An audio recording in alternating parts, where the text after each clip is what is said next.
decided we're going to expel you again, and if you come back, it's going to be bad. Let's start there. They decided to come back a couple years later. Britain wasn't having it though, okay? It's like, oh, where the hell did y'all come from? If it doesn't make sense, try to make it make sense, okay? It's a video, I can't correct it. Hello, beautiful people. Thank you for tuning into History with Chemistry. Today we're going to be talking about the difference between a Cajun person and a Creole person, because that difference isn't talked about enough and it's kind of used synonymously and interchangeably. Before we get to it, I do want to say, go ahead and give me a subscribe. I teach the abstract Black history that's been hidden from you. I do the research, I deliver it to you, and I urge you to do your own research as well.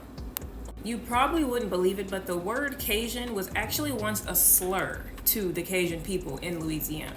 Now, Cajun can easily be referred to as the white Louisianians, and then Creole would be the black or biracial Louisianians. But now, typically, the Creole people live within the city limits of New Orleans. Cajun people have some 22 different parishes along with their own flag, somewhat of their own kind of like nation. And the Creole people, the black people, of course, they just have a community, right? All right, and the reason that the word Cajun was like similar to the N-word or used as a slur, because before these Cajun people were called Cajun, they were called Acadian, and they were not in Louisiana, they were actually from Canada. Really, they were from France. But the reason I say that is because in Nova Scotia continues to pop up on this page because a lot happened in Nova Scotia, because it was once a British colony, but before it was a British colony, it was a French colony. The French stole it from the Native Americans, and they brought their people over. These people that they brought over were now established on this land, and they were considered Acadian, right? Now, the Acadian people, they were fine until the 7 Years' War, which is when Britain whooped the French ass and stole this land. Now, the French, or the Canadians, had to get these people off this land, because while we fight in this war, we can't have y'all having alliances with these people. Like, what do you mean? It was like some 15,000 Acadians that spoke fluent French, right? So the British people was like, okay, we're gonna have to expel these people.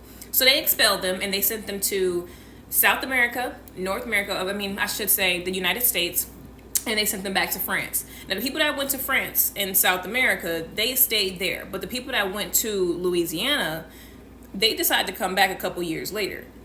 Britain wasn't having it though, okay? But they had a lot on their hands, so they kind of slipped in. But when they came back, when the Acadian people came back from Louisiana after a couple years, they discovered our homes are gone, our communities are gone, everything that we knew is actually gone, right? So they decided to bunk in with each other. They created these really small, close-knit communities, and once Great Britain got, they got wind of that, it's like, oh, where the hell did y'all come from? So they decided, we're going to expel you again, and if you come back, it's going to be bad. Let's start there. So they expelled some, I believe it was 13,500 Acadians, and sent them to New Orleans. These people spoke fluent French, continental French. That is part of the reason that Cajun people speak French, right? But they have like this kind of broken French, and I'll tell you why. The reason that they have a broken French is once these Acadian people went down to Louisiana and they started to, I guess, intermingle with the Louisianians, the Creole people of Louisiana, they started to develop something new. So these Acadians now, generations on down, they're not the same Acadians. They have a different dialect, they have a different tongue, different traditions, and different cuisines. Now they're considered Cajun, right? But they didn't want to be called anything but Acadian, because at the end of the day, I'm Acadian. Don't play with me, right? And it was used as a slur. Something that is also important to know. These Acadians are not victims. These Acadians, they did enslave indigenous people. They did enslave African people. When they came down to Louisiana, they were not, obviously they were white people, and they had colonial mindsets. So they were not respectful of the black citizens, the black Creole people within Louisiana. They just knew that they had to do whatever they could with the biracial, the lighter skin Louisianians, and the white people to at least be accepted into this culture, right? Another difference was in the north, it was obviously cold as hell, right? You're going to the south where it's warm all the time. That means your harvesting is different. What you harvest is different. When you harvest is different. Even down to what you wear when you harvest is different. Now, I didn't mention it, but I am. The term Creole was used all throughout the West Indies, right? It was used all in the Caribbean, South and North America. That could be New Mexico, Caribbean, Bahamas, Haiti, North America. wherever there were enslaved people, the term Creole was used because now you have those, it's basically a mixed race person. But in America's case, a Creole person could be defined as someone who speaks continental French and practices Catholicism. So if you were Catholic and you spoke French, you were considered Creole. Not only that, there were also physical attributes. So if you were biracial, obviously you're Creole. Even if you were black and you practiced Catholicism and you spoke French, you were considered Creole. So before Acadians came there and created like this Cajun, this kind of like divide between the people, there was no distinction between like race, right, or class. There was like bourgeois and things like that, but as far as the Creole people, there was a one Creole people, right? Now, I mentioned it before.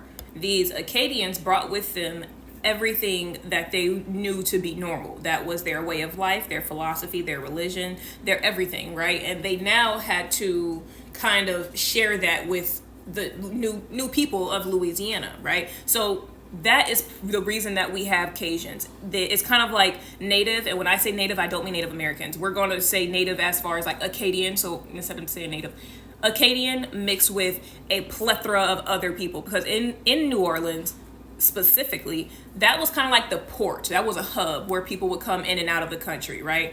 You had Spaniards, you had the British, you had French, you had West Africans. I'm looking off of my my paper now. You had German immigrants, Canadian trappers. You had so many different people that attributed to the Creole culture and tradition, right? So now you have Acadian and all of these different people with their own cultures and their own ways of life. So now you kind of have some sort of like conflict when it comes to how well these cultures mesh, right? These days it's actually pretty fucking hard to find a distinction between Creole and Cajun. That can be musical, language, or even culinary. For instance, when you think of something like gumbo or jambalaya, a lot of people think that that's Cajun when in reality it's Creole. You have okra and rice, which is obviously African American, right? And then you have filet and sassafras, obviously Native American. Nowhere in there is French. Nowhere in there is Acadian, right? Another thing, I put it here, Creolized French. So we say Creolized French because obviously the French came down there. They were Acadians, right? But there were also French-speaking people in New Orleans already. So these Acadians didn't bring down a new type of French. They developed a new type of French once they got down there along with the natives. So it's not like, oh, that's a Creole thing. It's not like it's a Cajun thing. That's a Creole thing because the Creole people were already speaking their own type of Creolized French. The French people just came down there and added to whatever wasn't in that Creolized French, if you know what I mean. If that makes sense. If it doesn't make sense, try to make it make sense, okay? It's a video. I can't correct it. Another way that Creole and Cajun culture in history is kind of being confused and diluted and together is the accordion. The accordion and also Zydeco music. We'll get into that. The accordion was used, it's German, I believe. It was brought over here by the German people, but it was used by enslaved people on plantations. So this was not a Cajun thing because obviously the Cajuns are not German and they were not enslaved. So that is not a Cajun thing, the accordion. Zydeco music. Zydeco music is something specific to African Americans, right? And obviously African Americans make up a large part of the Creole population. So that is also not Cajun. There's so many different things that are related to the Cajun tradition and culture and things like that, when in reality it was Creole. And this is all part of a very big scandal that happened in the 90s and that sadly enough has bled into the 2000s. And that's something called Cajunization. Something similar to like gentrifying or appropriating a culture and calling it yours. This is going to be the end of part 1. Part 2 coming soon. I do have an announcement, y'all. I started a foundation. I'm going to put it in the link below. I started this all by myself, and it is Black-led and targeted toward Black advancement. It's called the Black Party Foundation. If you stayed this far, I really hope that you're able to sign up. We'll take any volunteers as we can. If you can't find anywhere that you feel is comfortable, there's there's so many different places and ways that you can help. Just sign up and we will find a place for you to help. In the meantime, thank you so much for watching. Subscribe, click the link tree, follow my TikTok, Instagram, all that good stuff. In the meantime, I love y'all. Bye.